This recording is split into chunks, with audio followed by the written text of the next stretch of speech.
हम सभी जीवन के किसी न किसी मोड़ पर थक जाते हैं, टूट जाते हैं और अपने भीतर कुछ भारी सा महसूस करने लगते हैं।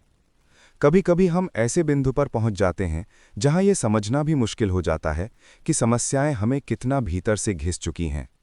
इसलिए आज मैं तुम्हारे साथ उन सबसे महत्वपूर्ण संकेतों के बारे में बात करना चाहता हूं जो बताते हैं कि हमारी मानसिक स्थिति बिगड़ रही है। सबसे पहले यहां से शुरू करें। इंसान खुद से प्रेम किए बिना स्वस्थ मानसिक अवस्था में नहीं रह सकता। अगर लंबे समय से तुम अपने प्रति कठोर हो, खुद से नफरत करते हो, खुद को बेकार महसूस करते हो, तो ये एक संकेत हो सकता है। ये कोई अस्थायी मनोबल की कमी नहीं है, बल्कि इससे कहीं गहरी अवस्था है। एक और संकेत है टालने वाला व्यवहार। जो समस्याएं आसानी से हल हो सकती हैं, वे भी तुम्हें पहाड़ जैसी लगने लगती हैं। समस्याओं का सामना करने के बजाय तुम नींद की शरण लेते हो, लगातार खाते रहते हो, खरीदारी में उलझ जाते हो, या इससे भी गंभीर रूप में शराब और नशे की ओर बढ़ सकते हो। एक पल के लिए लगता है कि समस्याएं गायब हो गई हैं, लेकिन होश में आते ही सब कुछ वहीं का वहीं रहता है। फिर रिश्तों की बात आती है। हमारे मानवीय संबंध हमारी मानसिक स्थिति का आईना होते हैं। अगर तुम्हें हर किसी से समस्या हो रही है, लगातार झगड़े होते हैं, तुम खुद में सिमट गए हो, या इसके उलट बेवजह रिश्तों में भटक रहे हो, तो ये भी एक गंभीर संकेत है। एक और अहम संकेत है जीवन की दिनचर्या का पूरी तरह बिगड़ जाना।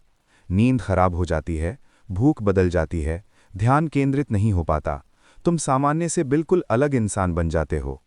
कभी-कभी तुम खुद को एक घने अंधेरे डिब्बे में बंद महसूस करते हो। समझ ही नहीं आता कि लोग खुश कैसे रहते हैं। बहुत छोटी-छोटी बातें भी तुम्हारे भीतर बड़ी चिंताएं पैदा कर देती हैं। लोग कहते हैं तुम बढ़ा चढ़ाकर सोच रहे हो, लेकिन तुम्हारे लिए वो बड़ी है, वास्तविक है। और सबसे खतरनाक संकेत, वे आदतें और लोग जो नुकसान पहुंचाते हैं, फिर भी जिन्हें तुम छोड़ नहीं पाते। इसे हम लत कहते हैं।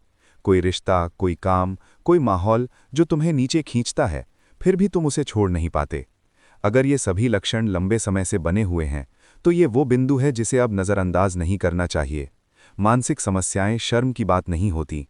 कठिन दौर में पेशेवर सहायता लेना अक्सर सबसे सही कदम होता है। दवाइयाँ, थेरेपी या दोनों का साथ-साथ उपयोग, ये इंसान को ठीक कर सकते हैं। जिंदगी इतनी लंबी नहीं है कि उसे सालों तक अंधेरे में बिताया जाए। मदद लेना कमजोरी नहीं, बल्कि साहस है। सुनने के लिए धन्यवाद सुंदर इंसान।